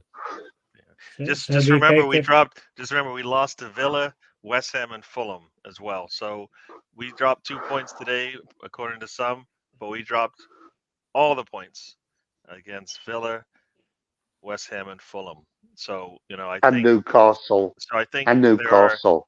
So I think this is one game you'll take the draw, right? Like I heard everybody say, we'll take a draw. Now now we're looking at the opportunities missed, which is true. I do that as well. But we did that run up at the end of the season. I think those points dropped in those last 3 games of the year, where those were points too that I think were more easily achievable. Right. So if Trossard or Martinelli started and had those chances that Jesus had, we would have. You think Martinelli's going to miss them anyway? So then you don't see I a didn't positive say in that. I you said he actually runs out did on the say left that. side. You said I've seen Martinelli make that run multiple times and waste it. That's what you said. I didn't say he misses it. He just fucking runs out of the. So he wastes the opportunity, which means we don't score. What's the difference? That was a different situation. That was on the top of your foot, right? If you've got a cut on the top of your foot, it must be really aggravating when you've got a tight football boot on that part of your foot, on that top where the bone is. So they're probably trying to save him, which means that maybe not training as much, because you're thinking we don't want to have to put the boot on him, the football boot on him, until he really needs to, right? So he hasn't got the match sharpness. So you get it. You want to be careful. We're in a good position. What would happen if we started? What would happen? You can imagine it, right? The guy can do no right, no wrong. He starts Martinelli, and it aggravates the problem, and he ends up coming off. And then everyone's going, "Oh, why did they start him for? We shouldn't have had to start him. We knew they had a." You see what I'm getting at? We can't. Hindsight's a beautiful thing. I'm not gonna crucify the manager for making that decision of not starting Martinelli. Sometimes prevention is better than cure. He's had that for almost 2 months now. It should be healed. He had 2 international breaks. He hasn't had that cut for 2 months. He's had that cut for a couple of months. He hasn't had it for 2 months. It's been weeks he's been out. That's it. We're only in the 3rd month of the year. He's had it since February, early February. No, he done it against Sheffield United. He cut his foot against Sheffield United. 3-4 weeks. Sheffield United was in March, if that's correct, Tony. Same month. So I don't think he's been out that long, but I also think they have to make sure when they bring him back he can play out the rest of the season. Can't afford to have him coming and going. So you've got to let that cut on the top heel, right? So that you can put his boot on properly and stuff.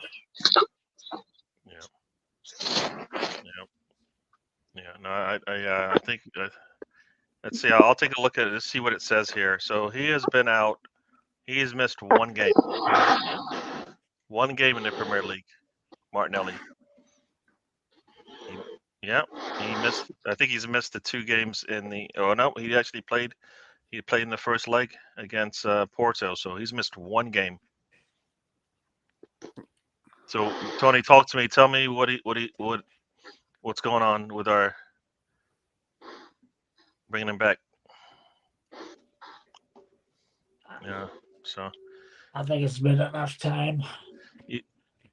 he's missed 1 game. He's missed. Arteta mentioned it before he ever missed a game that he had a cut on his foot. It wasn't healing properly. He's missed 1 game, Tony.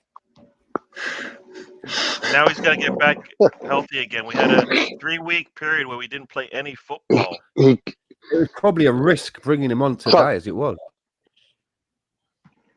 You know, he got injured against Sheffield United earlier this month. Yeah. That's when he injured, when he cut his foot. Yeah.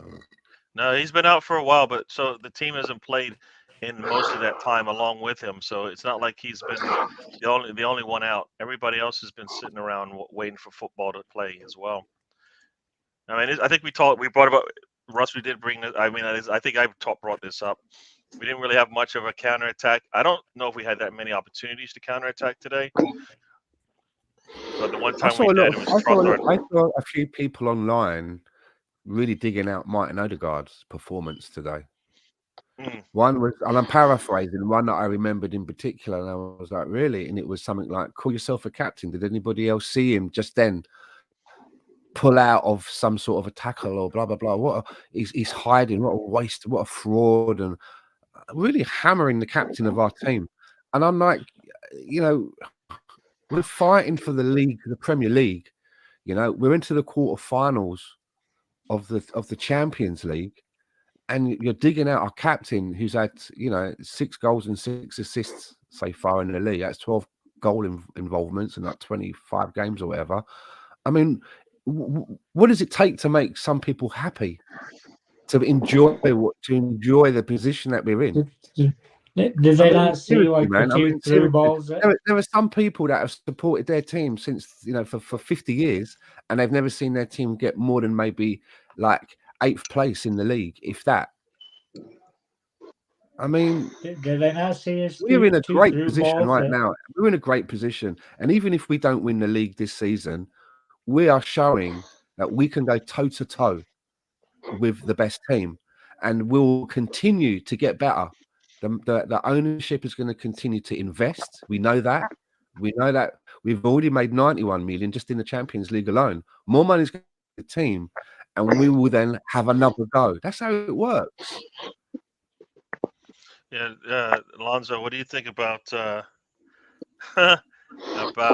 Trossard and our counterattacks and missing players? I guess is kind of the concern here.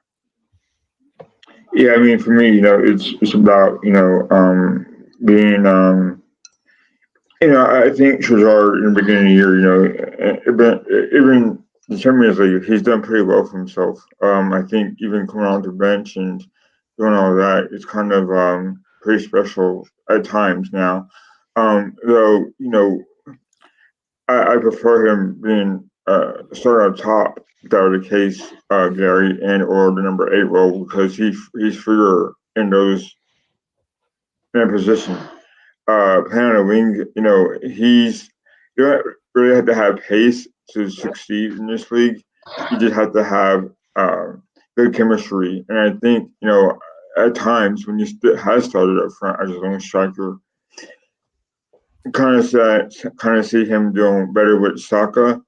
They have some kind of good chemistry there, and he does try more so than he does, in my opinion, Gabriel Jesus does. But he's he like Jesus is very inconsistent at times as well, and I wish Arteta would start him more. But I think today's game, I think Arteta preferred the midfield of Rice, Odegaard, and Jorginho. Otherwise, I think if they played more freer against a weaker team, he'll probably start Trossard next to Odegaard and Rice. So the good thing about Trossard, he could play at multiple positions and be successful at it. Whereas today, he was a substitute and he did try, but again, City were just too good defensively as we were defensively. So it was more like a chess match, and we were just waiting for both teams to score, and that was not the case. So I like Hazard, but this game he should have started to me, in the hopes that he would get something more out of him than it would have Jesus.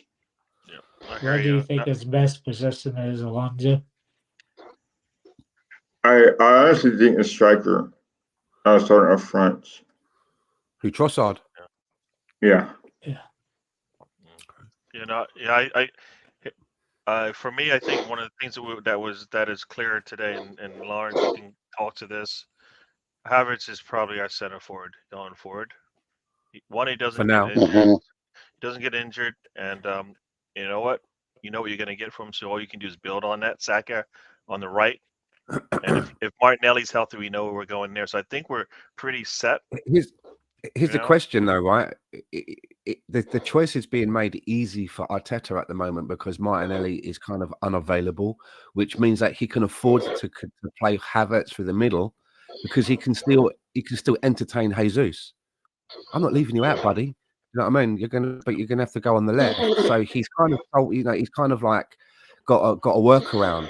But when Martinelli is fit, and obviously it's not going to be too long now because it looks like he's coming back. He's going to have to make a decision, and if he's going to continue with Havertz or go back to Jesus, and it's going to be interesting to see where his loyalty is and the way that he's thinking is going to be. Yeah, I don't know what you think, Lawrence, about that. Because it says, well, if Havertz starts gets a bit streaky, because he has a history of being a streaky player. What I mean by that is, he'll go for a good little patch and then will disappear for a while. I hope that's not quickly, but if he does get a bit streaky, I still think that even though we've got Havertz, there's still only a stopgap for that position. The two of them, I still think we can do better there. Yeah, there's no one. We haven't got anyone. I'm thinking, why do we need to spend money on 80 million on someone for that role? We look all right there. We don't. We need to spend that 80 million. All right, Lawrence, you want to? We need to spend about 120 million. I agree. But we need to. Yeah, Tony, let Lawrence have a say a little bit. Yeah, I agree. It's the thing is I would have taken off Havertz near the end for Trossard. I think he took the wrong player off because Havertz wasn't doing anything for us today.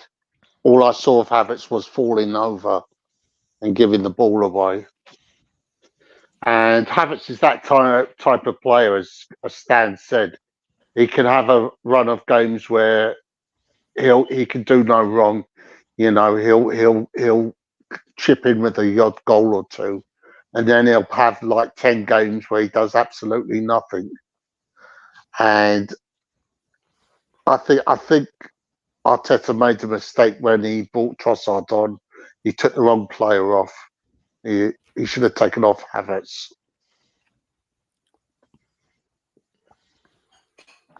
Yeah, that right there is the reason why I think he's going with Havertz from here on out if he can.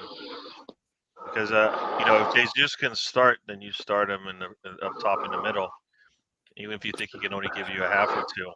But here's my problem, right? If he sticks with Havertz and then Havertz goes for a streaky patch, is he going to make the decision quick enough to think, well, I need to change it? Or is he going to be like, no, I'm getting at? And then it's going to be like, okay, the next match, and then the next match comes and we don't get nothing, we don't get a return, a contribution. That's what I'm worried about with Havertz. That if he didn't really do much today, like Lawrence said, he really, other than going in for that slide where he could have got on the end of that, and it's good to see him do that. He had to go for that. Of course, you should go for that. He had an opportunity, but other than that, there was there was little in the way of an attacking contribution. If he goes for another streaky patch, how long is Arteta going to go? He's going to come good. He's going to come good, or is he going to make the decision and pull him quickly and put someone else in, whether it be Trossard or back to Jesus? Yeah, this is Arteta, right? So you've seen this for how many players? This isn't just a Havertz thing. You've seen it for Saka. You've seen it, all over the pitch. So I feel like this is part of the learning that Arteta needs to do in terms of when to pull players. Jesus won't be happy. Yeah, but the thing is, Havertz doesn't deserve a regular spot in the team, and yet Arteta continually plays him. Then who would you have ahead of him? Who is there? Oh, I mean, as I said, I would play up front. Saka. I would play Martinelli down the middle and Trossard on the left.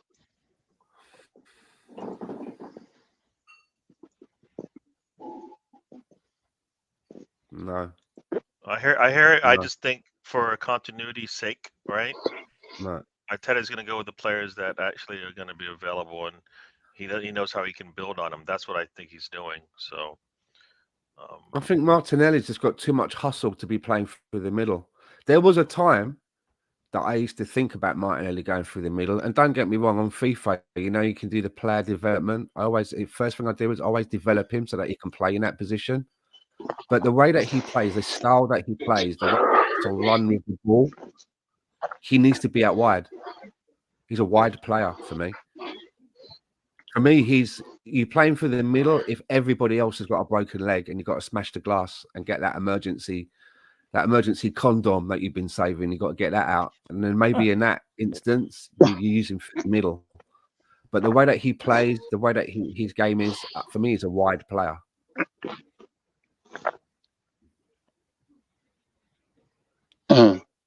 Yeah, and I think he can play both sides as well. Like he has to just be stuck over there on the left. I hear you guys. Like I said, I think based on what I saw today, I still believe that's what we're going to see going forward. I mean, that's what we've been using in this run up since Crystal Palace. I mean, Havertz has been in the lineup. We haven't lost since. So I kind of feel like we talked about this last season, right? Trossard was doing well. Why bring in Jesus? We're back to doing it again. So what do? We'll say take out Havertz. Havertz is doing well while we've been playing. Haven't lost yet this season with him. Not this season, this calendar year with him. So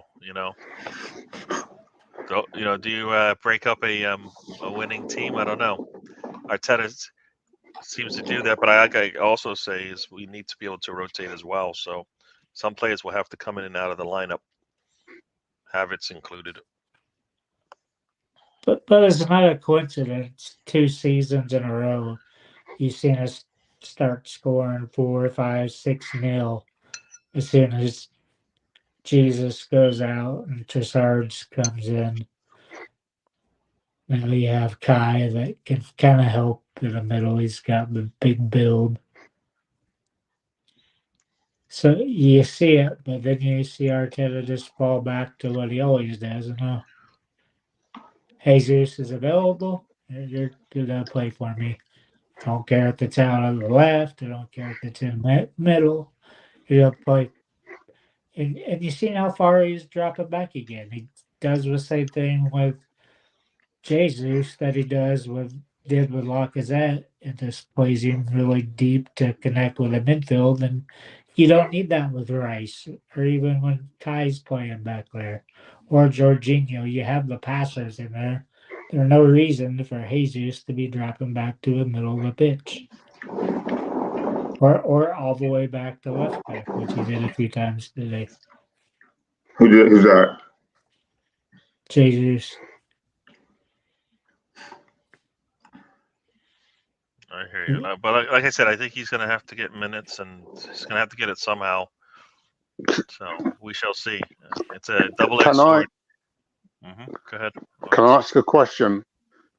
I know it's a couple of weeks away, but how confident are you that we're going to overcome Bayern Munich in the Champions League after their result against Borussia Dortmund yesterday? What was their result against Borussia Dortmund yesterday? They lost 2-0. They lost 2-0. So it's mathematically impossible for him to win the title now. Listen, I feel good about going up against No, any team, man. Any team that's got the balls to fucking field Eric Dyer, I feel pretty happy and confident about it.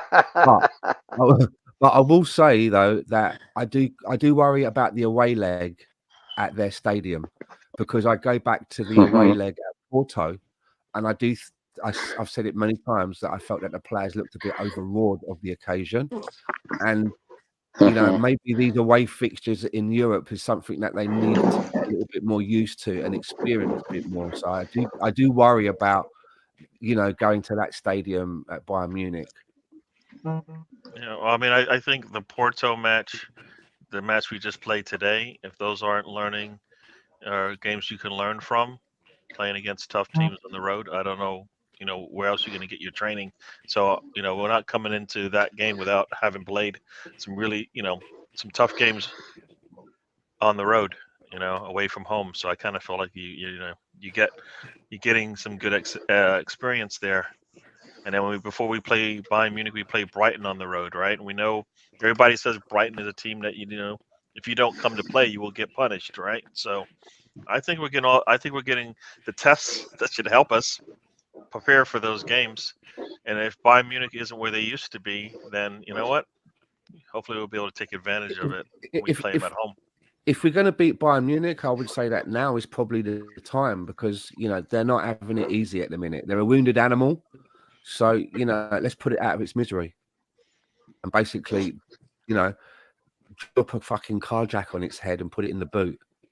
So you don't think they're gonna put all their eggs in one basket and just go for the Champions League? So they didn't put their eggs in any blanket against Dortmund?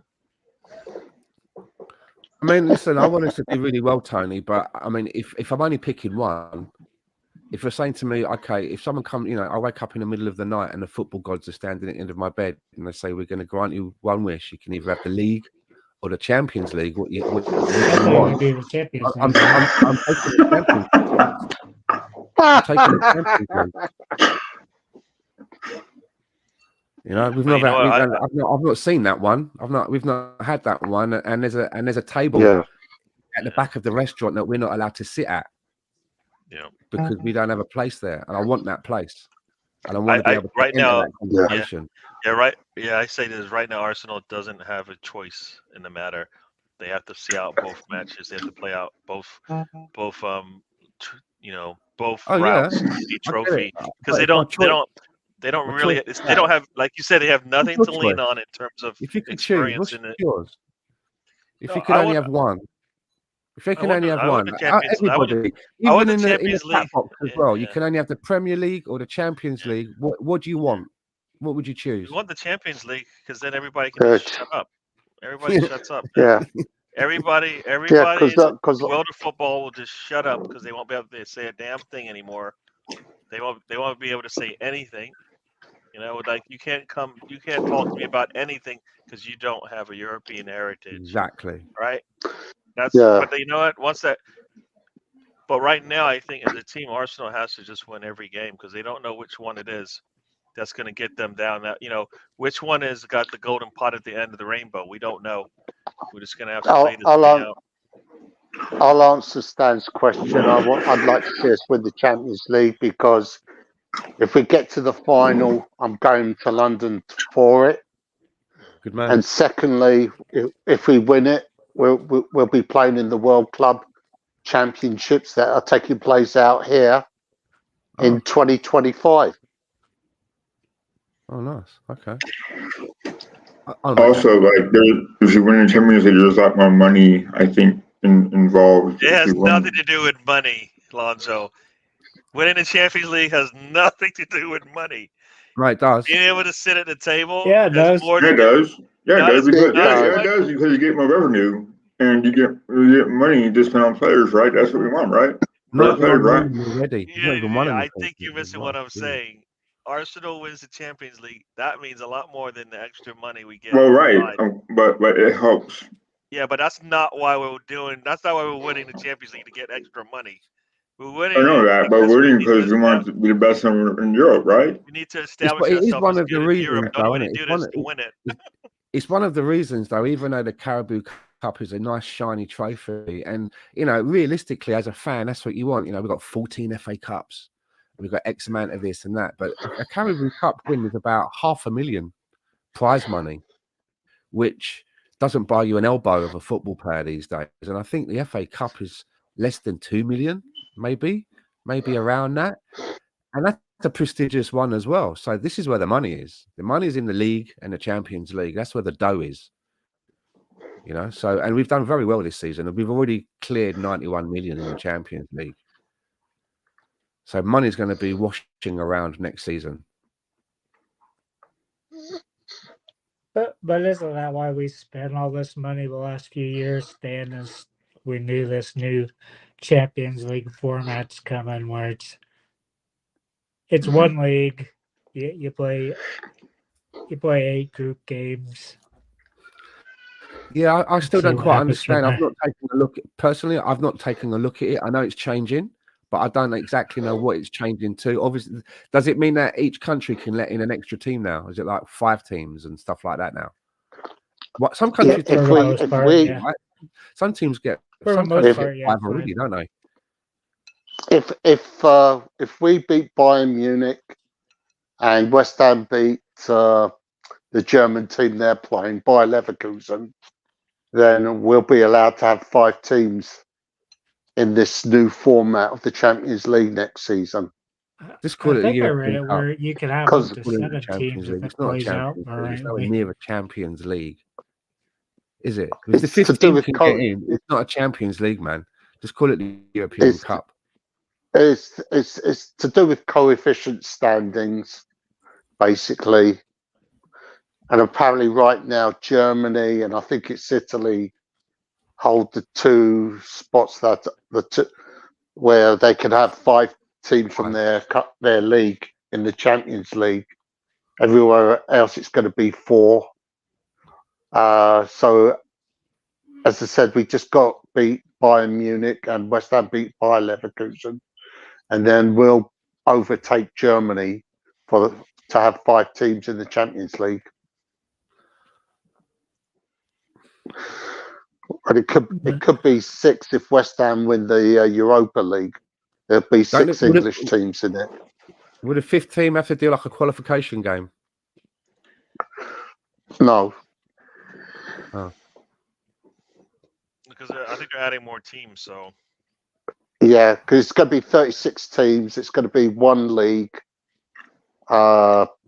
Each team plays 8 games. There's no groups. There's no more groups. There's no groups. It's just going to be 1 league. It's going to have 16 teams. It'll work like a league where there's whoever finishes with the most points has won it. There's no semi-finals. There's no quarterfinals. There's no final. I think it goes where the top. It just ends like whoever wins the most points. No. It's basically you get paired with teams with the same coefficient rating as yours. So and to answer your question, Stan, you play 8 games. You play 8 games, basically, and if you finish in the top 8 spots, you automatically qualify for the knockout stage. Then if you finish 9 to 16, then you've got to have a playoff, and the teams that finish in the bottom half of the table, that by Vienna, you're out of it. I've lost interest. And I think they're only 1 game that they're using the ball drop for. They said if they used a traditional ball drop, it would have took them 4 days to figure out to sort these teams out after the group stages. It sounds like that board game that they've done. They've changed it into that board game, Mousetrap. It's too complicated and there's too much going on and it's stupid. Well, what it is, Stan, is originally it was 10 proposed games. This is what they came up with the European Super League So there's no more pots. because they in pot wanted this. league. This is what all the There's big none of that teams drawing want. out a pot to just in one league. This is Yeah. okay. Whatever. So I just want to make sure I heard it correctly because I was just reading up on it. Let's win it now. First Let's eight- win it in its last format then. Let's win it now Yeah. while it's like this. Yeah, so the top 8 get a bye. The next 16 play out. Sounds too Play complicated. a It sounds like knockout I've got round. to like, and then, fucking carry the one. It sounds like a fucking arithmetic thing. I don't know. It's too much. Stan, do you remember that sketch from Jasper Carrot where he said, the team that wins the Cup Winners' Cup will play the team that will play the European Cup. It'll be known as the European Cup Winners' Cup Winners' Cup Winners' Cup Winners' Cup Winners' Cup. And then they will play the winner of the UEFA Cup, and it will be the European Cup Winners' Cup Winners' Cup Winners' Cup Winners' UEFA Cup Winners' Cup. Do you remember that? No, I don't remember. But I remember Jasper Carrot. Oh, you go look it up on YouTube. Type in Jasper Carrot European Cup choke, Okay. and you'll know what I mean. All right, we're coming up on about 2 hours, so we're gonna start to head out of here. Let everybody have their say, and then we will get out of here. Alonzo, are you still around? Any last words before we head out of here? Yeah. It was a good result today, no matter how well we played or how bad we played. It was a clean sheet. And it's a game of optimism. The defense worked hard today, and it was pretty cool to see us Arsenal not hold them to a goalless streak was broken, I guess. So yeah, I mean, fair play to them. This is a confidence booster, in my opinion. I hope you guys have a good Easter, and I'll be having my podcast today at 3:30 Central, my time, and Tony's time. So tune into that if you can. I know it's Easter, so you guys gotta be with your families, understand. Anyways, good to see you, Tony, Gary, Stan, and Lawrence. I hope you guys have a good Easter, and see you guys soon. All right, thank you. All right, Lawrence. Any last words? Yeah, I'm still of the opinion of I feel like we've dropped a couple of vital points today.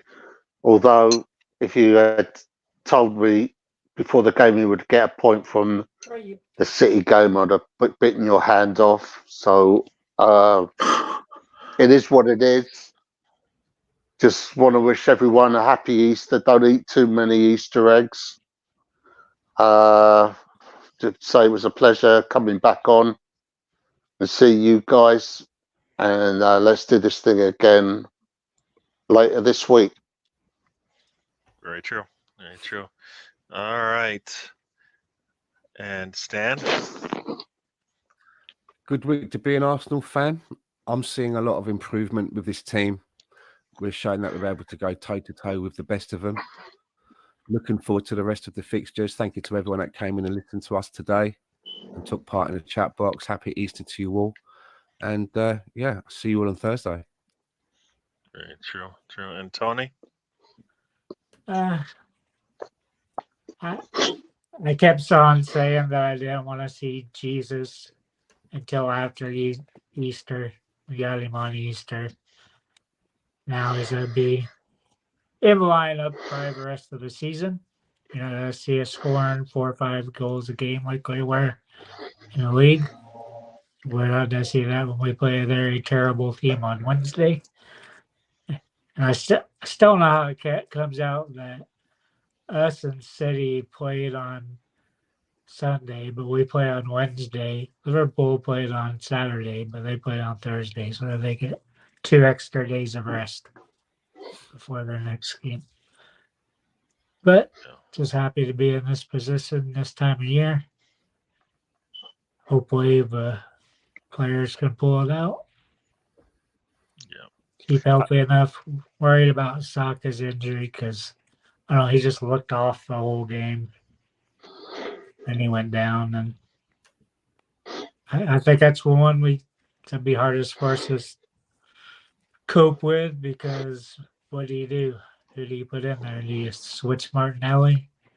You play Jesus there, then somebody else did the middle. It's kind of what do you do to make up for somebody that's as good at all aspects of the game that Saka is, especially now that he's started finding the net. I hear you. But we'll see. As I said, we're going to have to utilize all of our bench, and that includes Jesus, includes Zinchenko, I believe. But I thank you guys for joining. I guess we lost Lawrence before we headed out of here, but we'll be back on Thursday. Hopefully, talking about a win, 3 points, and Arsenal. Maybe they'll be in top of the league by then. We'll see. Everybody, thank you again for joining us. Hit the likes, subscribe, and we're out of here, everyone. See you guys.